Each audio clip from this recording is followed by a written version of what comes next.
I may be a professional video editor, but even I appreciate the simplicity of editing video on my iPhone with an app. So in this video, I'm sharing with you a few of my favorite iPhone video editing apps and the pros and cons of each. My name is Annabelle Needles, and I'm a habitual wonder seeker, as well as the video editor behind Evergreen Productions. I help fellow memory makers get off their phones and into their lives. Now, let's hop over to my phone where I'll break down my favorite editing apps. So I just opened Film. This one is fun because it's got a lot of vintage filters, which can be fun for like memory videos. You can see that there's options for cropping it to different ratios if you're going to be posting it on, Instagram, for example, or if you're going to have it more traditional. You'll see that there's a little watermark on the bottom corner, but I actually don't mind this one that much. I don't find it to be particularly obtrusive. When you play the video, there's a little time code, but you can choose to take that time code off if you want to. This app has a few free, preloaded filters where they've already layered a bunch of different effects. So you can see it kind of looks like old school film. So that definitely takes the guesswork out of it. I find this app very intuitive in terms of how the different processes happen. It does give you the option to save a preset if you've come up with something that you really like, or you can see what you've used on recent projects and just duplicate that. So that's a nice feature as well. They have some effects, some lens flare effects or film grain. They have curves, brightness, saturation. You really have granular control of the video. It also has a small music library. They have a few different songs that you can use. And then there's this cut to beat option, which is really nice. You can see the little red lines are where the beat is. This app does not give you any options to do text or stickers. It doesn't let you layer videos or reverse them, I don't think. So again, for something like a memory video or a travel video, and you want kind of that nostalgic vintage vibe, I think Film is a pretty cool option. Now, I did want to mention with Film, you can either buy packs if there's a specific set of filters that you like the way that it looks, or you can pay for Film Plus, which, as you can see, is $6 a month or $25 a year. All right, moving on to the next app that I use, Adobe Rush. Now, this is not a free app. It is included if you have a subscription to either Adobe Premiere or Adobe Creative Cloud. So if you have a subscription, then this app is included with that. Otherwise, it's $9.99 a month, which is a little steep for just an app. I've imported here my video file. I can look at the timeline in a couple different ways, and then I can change the layout of the video as well. They do have some overlays that you can put on your video.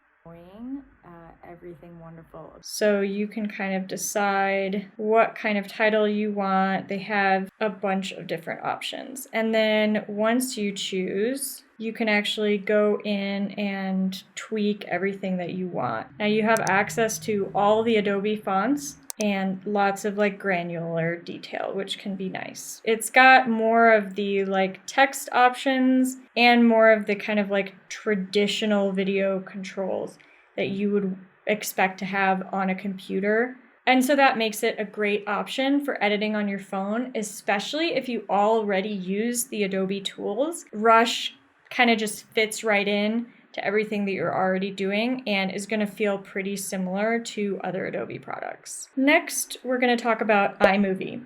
If you tap the little question mark, that's going to give you all of your options. You can detach the audio, you can speed it up, slow it down, add text. And these texts will have little animations to them that are kind of just already programmed in. And then they also have a few filters, which the iMovie filters are pretty terrible. I would not recommend them. And then they have a few themes. So if you want to add the theme soundtrack, and you can see that added music, putting the theme.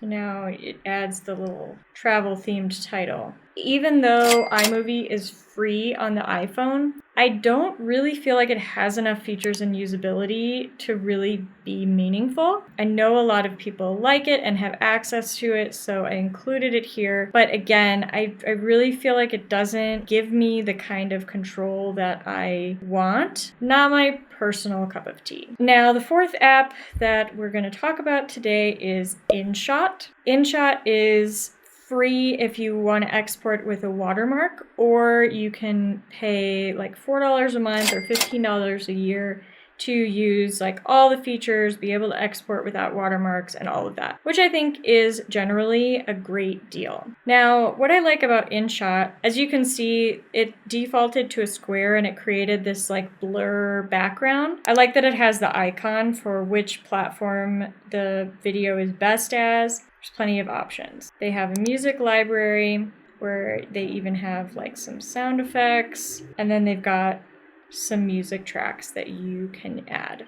Now, again, the kind of fun part of this app is they have all of these stickers, essentially. So they're like little GIFs that you can add onto your video. You can add text, lots of font options. You can also add a filter, adjust how strong the filter is, and then adjust a whole bunch of different options. So I think InShot is one of my favorites if you, for example, don't have access to Adobe already and you're kind of wanting a little bit more like fun, trendy things to put on there. If you are wanting to add fun text, if you're wanting to add fun stickers and like a crazy background and everything like that, InShot is definitely the app for you. It's got a lot of assets built in. You can reverse the video, you can freeze it, flip it, rotate it. There's just a lot of things that you can do with this app, which makes it really fun to use. Even if you haven't paid for the whole app, you can just pay $3 to remove the watermark if you really want to,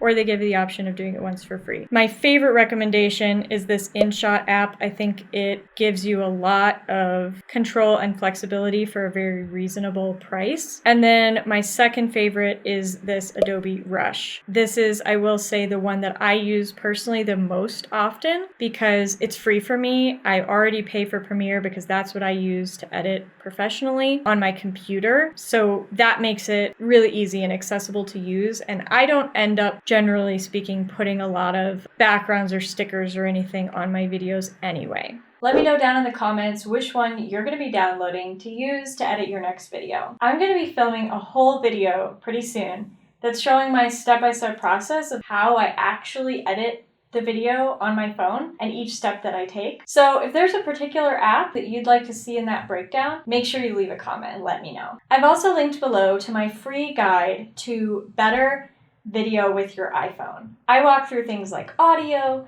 lighting, all the FAQs I get about taking great video with your iPhone. You can get it for free on my website. I go through my whole process and make it easy peasy, so I'll see you over there.